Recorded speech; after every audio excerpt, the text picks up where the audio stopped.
दिन में एक दिन अगर घर में ज्यादा बीमारी फैल रही हो, कोई ना कोई बीमार पड़ रहा हो, तो 1 लोटा पानी सुबह स्नान कर कर घर के चारों तरफ घुमाकर नीम के पेड़ के नीचे नवरात्र में डाल देना। महाराज 3 या 4 दिन लगेंगे, आराम लगना चालू हो जाएगा, घर से रोग दूर हो जाएगा।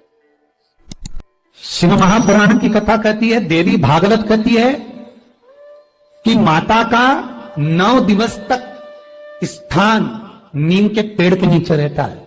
इसलिए आज भी दक्षिण दिशा में देवी की मूर्ति नहीं बिठाते, नीम के पेड़ को साड़ी पहनाते हैं, नीम के पेड़ का ही मांग भरकर मंगलसूत्र पहनाकर नीम के पेड़ का ही श्रृंगार होता है और नीम के पेड़ की ही पूजन होती है। दक्षिण दिशा में माता की मूर्ति विराजमान नहीं करते नवरात्र में नीम के वृक्ष की पूजन करते, क्योंकि देवी भागवत में स्पष्ट कहा गया, नवरात्रि तक मां जगत जननी जगदम्बा 64 योगिनियों के साथ में नीम में विराजमान हो जाती। 64 योगिनी। घर के अंदर बैठकर आप 27 मनके की माला जप रहे हो, घर के अंदर बैठकर 30 मनके की माला जप रहे हो, घर के अंदर बैठकर 108 मनके की माला जप रहे हो। आप जितने भी मनके की माला घर के अंदर बैठ रहे हो और जप रहे हो, उसका पुण्य आपको प्राप्त होगा, मना नहीं है, मिलेगा। पर रुपये में से 54, रुपये में से कितना मिल रहा है? 54, 25%। वही माला आप किसी मंदिर में, देवालय में, तीर्थ में जप रहे हो, उसका पुण्य मिलेगा केवल आधा, 50%, मात्र 50। महाराज, वही माला आप यदि पीपल, आंवला, समी, बेलपत्र, इन वृक्ष के नीचे अगर आप एक माला को लेकर बैठे हो और बिना आसन के, समी के वृक्ष के नीचे आप कोई मंत्र जप रहे हो, कोई बेलपत्री के पेड़ के नीचे मंत्र जप रहे हो, कोई आंवले के पेड़ के नीचे मंत्र जप रहे हो, किसी पीपल के वृक्ष के नीचे मंत्र जप रहे हो, तो वहां आसन लगाने की जरूरत नहीं होती। बिना आसन के अगर आपने एक माला का एक मन का भी अगर जपा है, शिव महापुराण कहती है, विष्णु पुराण कहती है कि 100% पुण्य आपके खाते में उस मंत्र का फल प्रदान कर देता है। उस मंत्र का शिव महापुराण की कथा, लिंग पुराण की कथा, विष्णु पुराण की कथा, पद्म पुराण की कथा कहती है कि किसी वृक्ष के नीचे, जिन वृक्षों का गुणगान हमारे शास्त्र करते हैं, जिन वृक्षों का गुणगान हमारी पुराणे करती हैं, उन वृक्ष के नीचे अगर एक मंत्र का मन का भी फेरा जाए तो उसका पुण्य हजारों गुना प्राप्त हो जाता, आप रूप प्राप्त होता अपने आप।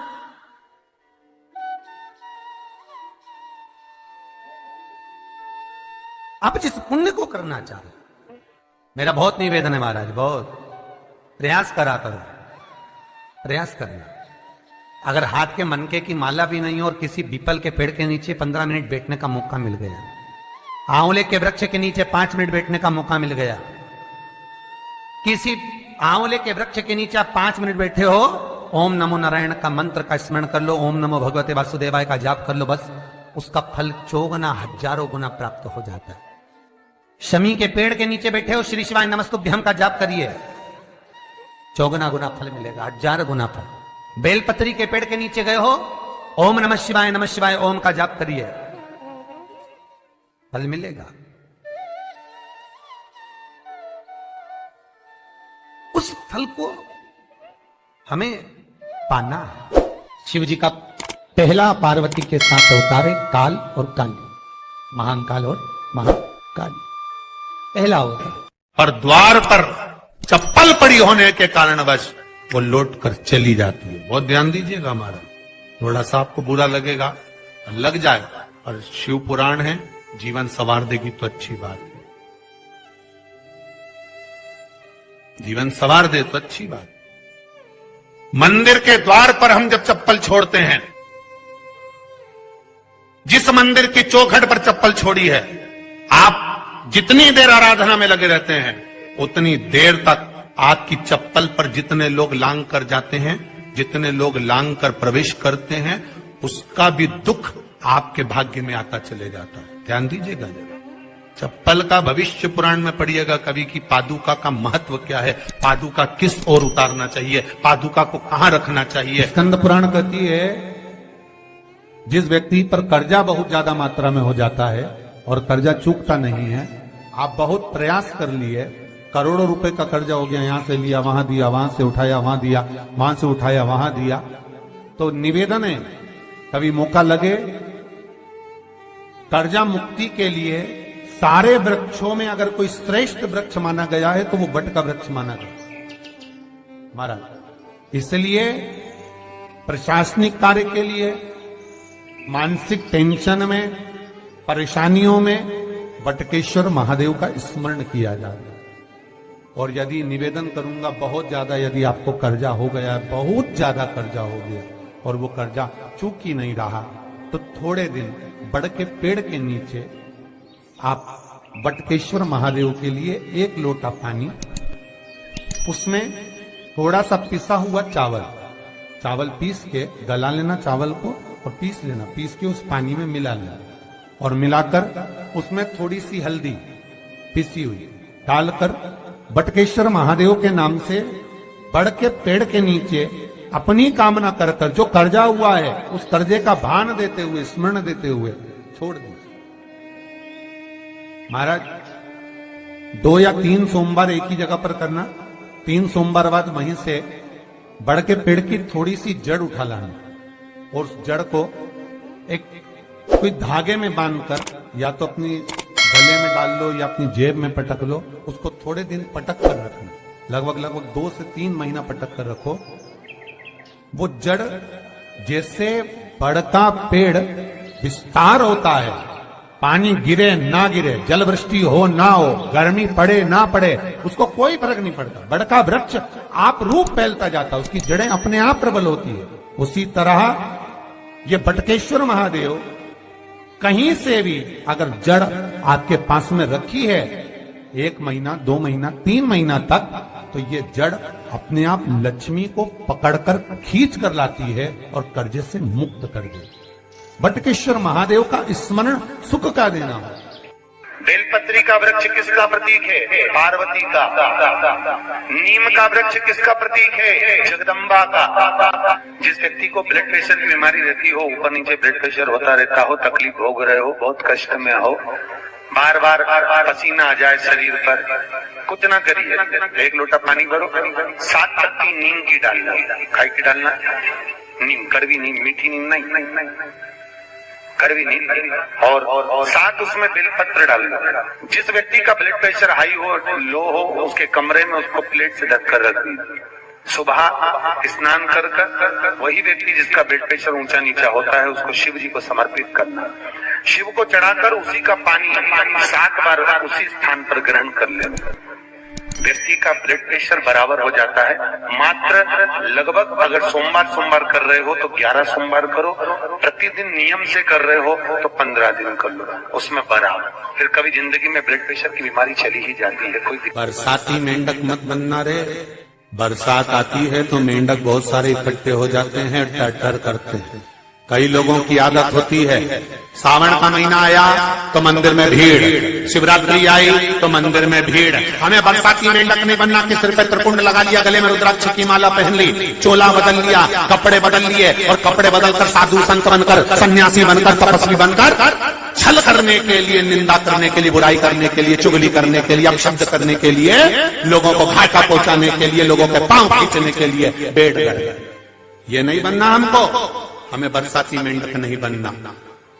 भगवान की कथा कहती है शिव को पाने के लिए कपड़े बदलने की जरूरत नहीं पड़ती, शंकर को पाने के लिए कलेजा बदला जाता है और शिव सांस ले जाता है।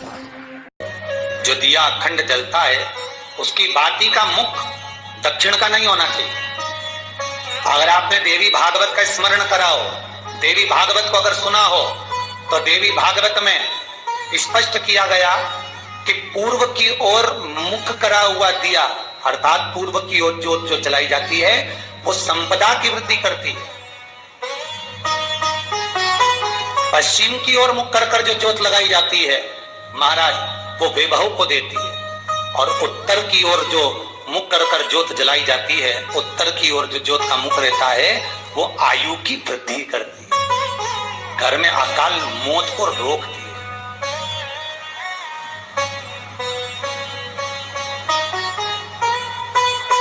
नवरात्रे का जो भाव तत्व है उसको भी अच्छे से समझ लेना। दक्षिण की ओर ज्योत ना लगाएं, अगर आपको लगाना है पूरब की लगाएं, पश्चिम की लगाएं या उत्तर की लगाएं। और जितने दिन महारानी जगदम्बा जगतधात्री दुर्गा भवानी, अब की बार माताजी घोड़े पर आई है, हर बार देवी बदल बदल के आती है, इस बार जो नवरात्रे आए वो घोड़े के आए। तो घोड़े पर जो देवी जी आती है वो समृद्धि को देने वाली आती है, लक्ष्मी की वृद्धि करने वाली आती है। जैसी घोड़े की रफ्तार होती है उस रफ्तार से लक्ष्मी घर में आती है। मेरी माँ जगत जननी दुर्गा भवानी अब की बार घोड़े पर आई है, साल भर में इतना धन दे देगी कि आपने पीछे के 4 साल में नहीं कमाया होगा, इतनी मेरी माँ भंडार भर देगी। ये घोड़े पर आई है, कोई साधारण नहीं हो सकता। देवी भागवत में स्पष्ट किया गया, जब जगदम्बा मगर पर आती है उसका भाव अलग है, और जगदम्बा जब हाथी पर आती है उसका भाव अलग है, और जगदम्बा जब घोड़े पर आती है तो जगत को समृद्धिवान बना देती है, वैभव में कमी नहीं आती। मेरी माँ अगर घोड़े पर आई है तो उसका सुख आपको जरूर मिलेगा। एक जरा सी मिट्टी की दुकान भी अगर आप खोल कर बैठेंगे तो चांदी और सोना के बराबर कमाएंगे, इतना धन देगी वो मार, साधारण नहीं है मेरी माता। तात्विक सुख का आनंद देने वाली, लाभ तत्व प्रदान करने। और नवरात्रि में भी अगर आपकी कोई कामना है, आपकी अगर इच्छा है, आपका मन है, तो जगत जननी की आराधना करो। पति और पत्नी में अगर क्लेश है तो जगदम्बा के मंदिर में मक्खन चढ़ाओ, प्रेम बढ़ जाएगा। आपको लगता है कि पति कोई अन्य स्त्री से लगा हुआ है या परिवार टूट रहा है, तलाक तक पहुंच गया है, तो माता के मंदिर में आप ध्वजा लगवाइए, उस ध्वजा पर मक्खन लगाकर लगवाइए, आपको लाभ मिलेगा। महाराज, यदि आपको लगता है कि बच्चे बहुत ज्यादा अपशब्द बोल रहे हैं, मुंह चला रहे हैं और प्रेम नहीं रख रहे, तो माता के मंदिर में लाल पुष्प, लाल चंदन और लाल चूड़ी माँ को समर्पित करिए, प्रेम बढ़ेगा। बच्चा कभी आप जी से कम नहीं बोलेगा, प्रेम की भाषा निकलेगी। माँ जगत जननी की आराधना, जगदम्बा की उपासना। नवरात्रि में 9 दिन में से कोई एक दिन ऐसा ले लो जिस दिन कन्याओं का भोजन कराओ, साथ में उनको लाल चुनरी ओढ़ाओ या कोई लाल वस्त्र, लाल पूजन की सामग्री उनको दो, सुख मिलेगा, आनंद आएगा। 9 कुमार के नवरात्रि हो, हर नवरात्रि में आप एक विशेष ध्यान रखें, प्रत्येक नवरात्रि में, कि हमें शंकर भगवान की शिवलिंग की पूजन करनी।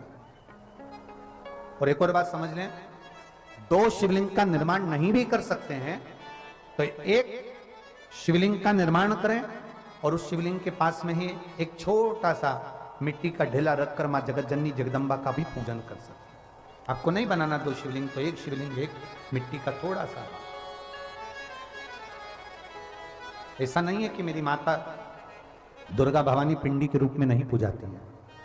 अगर मेरी माता पिंडी के रूप में नहीं पूजाती तो वैष्णो देवी में 3 नारी, जो स्त्री शाम के समय पर चोटी करती हो, झाड़ू लगाती हो, या जो स्त्री दोपहर में सोती हो, उसके घर में इस दरिद्रता को लेके प्रवेश कर जाना। जो दिन में सोती हो, जिसके यहां रात में बर्तन झूठे पड़े रहते हो,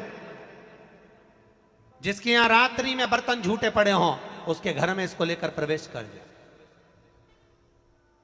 प्रवेश, मिर्ची, इन दोनों को अलग अलग डलिया में रखते हैं। फ्रिज में भी रखेंगे तो नींबू ऊपर रख देंगे, तो मिर्ची नीचे रखेंगे, एक साथ नहीं रखते। जिसके घर में फ्रिज में भी अगर नींबू मिर्ची एक साथ में, तो उसमें दरिद्रता का निवास। 1 रुपए कमाओगे, 1.25 रुपए खर्च होगा, घर में पैसा कभी नहीं जुड़ सकता अगर नींबू मिर्ची एक ही डलिया के अंदर है। एक डलिया के अंदर अगर नींबू मिर्ची है तो तुम कमाते रहो, खर्च होता रहेगा, पैसा जुड़ेगा नहीं, हाथ में रुपया दिखेगा नहीं। कितना भी दुकान पर बैठे रहे, भले 24 घंटे बैठे, पर पैसा नहीं दिखेगा।